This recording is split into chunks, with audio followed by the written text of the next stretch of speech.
Why do periods of comfort often coincide with a quiet spiritual numbness?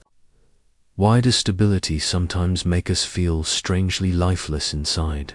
And could it be that comfort, not pain, is the true barrier between us and transcendence? Modern culture equates comfort with success. We strive for physical safety, emotional predictability, and financial security as if these were the highest states of human flourishing. Yet Jalaluddin Rumi, the 13th century Persian philosopher and mystic, offers a radical warning. Comfort is not the same as peace. It is a subtle form of stagnation. For Rumi, the most essential quality of the soul is longing, the inner fire that keeps awareness alive and oriented toward truth. When comfort dulls that fire, consciousness loses its vitality. It ceases to evolve because it no longer feels the distance between itself and its source. In modern psychology, well-being is often defined as the absence of discomfort. Happiness is marketed as a state of unbroken ease, a smooth emotional line. Yet the human nervous system is not designed for continuous comfort. Hedonic adaptation shows how humans quickly adjust to improved circumstances, returning to a baseline level of satisfaction.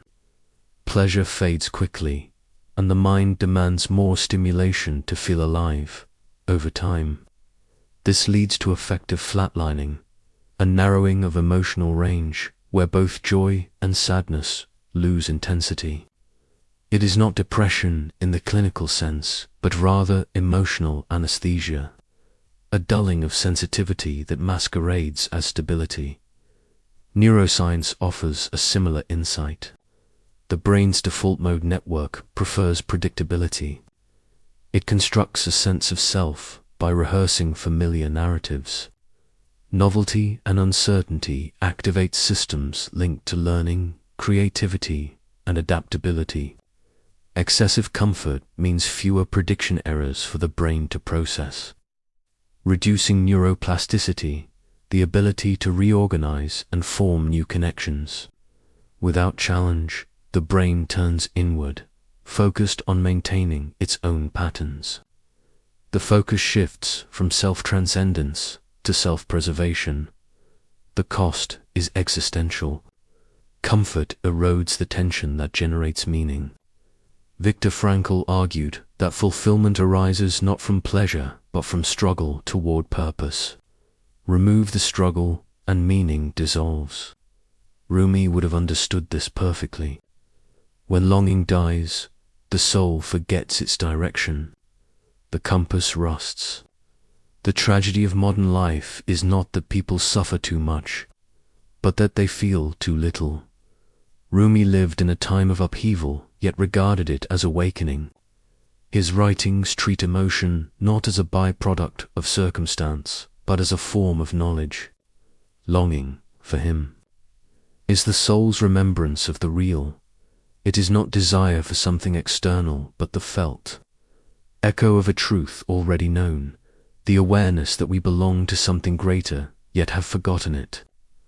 Comfort, by contrast, sedates this memory, convincing the self that it is complete in isolation. In modern terms, Rumi's concept of longing parallels existential tension, the creative gap between what we are and what we sense we could become. Without that gap, there is no growth, no inquiry, no transcendence. A life too comfortable is not peace. It is the slow death of aspiration. The longing you feel is the return message of the beloved. Longing is not weakness but a dynamic awareness, a productive disequilibrium that propels consciousness toward realization. In physics, only imbalance produces motion. Similarly, in psychology, the discomfort between current reality and higher ideals catalyzes transformation. Longing, then, is the soul's kinetic energy, a structural necessity for evolution. The ego seeks closure. the belief that I am enough. I have arrived. Rumi dismantles this illusion. Don't be satisfied with stories, how things have gone with others. Unfold your own myth. Comfort tricks the mind into equating familiarity with fulfillment. What emerges is not contentment, but subtle apathy. A quiet emptiness, mistaken for peace. At the center of Rumi's thought lies a paradox. Separation sustains union. The wound is the place where the light enters you. Incompleteness keeps awareness connected to the infinite. Learning occurs when experience contradicts expectation. Longing is a spiritual form of prediction error, the awareness of misalignment that drives growth. Absence is the architecture of connection. The ache is a bridge. Every loss is part of a hidden curriculum. Don't grieve, Rumi writes. Anything you lose comes round in another form. Uncertainty activates systems that enhance attention and creativity. It compels the brain to reorganize. Loss and disruption are not obstacles, but mechanisms of renewal. Emotional pain is recalibration, the psyche's way of reawakening sensitivity to meaning. Each rupture is a reminder that we are still learning how to see. Rumi's epistemology assumes that the soul once knew the real. Longing is the residual trace of that knowledge, the echo of a prior intimacy. Comfort induces forgetfulness. By identifying with surface-level satisfaction, the soul loses access to depth. When longing is suppressed, creativity, empathy, and intuition atrophy. Comfort becomes decay. Desire itself is not the problem, its object is. To extinguish longing for tranquility is to extinguish awareness. The goal is transformation, not suppression. Longing purified becomes attention. Attention becomes insight. How can this wisdom translate into modern life, where convenience is constant? Scientific evidence shows that moderate stress enhances learning and neuroplasticity. Intentional discomfort, fasting, solitude, cold exposure, silence, restores depth. These are not punishments, but Rumi's simplicity preserved his sensitivity to the real longing requires. Attentional openness, the ability to experience absence without escaping it. Mindfulness cultivates this by training attention to rest within incompleteness. In Sufi language, this is sabr, patient endurance of the gap between what is and what could be. How we interpret uncertainty changes its impact. If uncertainty is seen as a threat, fear dominates. If seen as opportunity, adaptive networks engage. Don't run from your emptiness. It's where you'll be filled.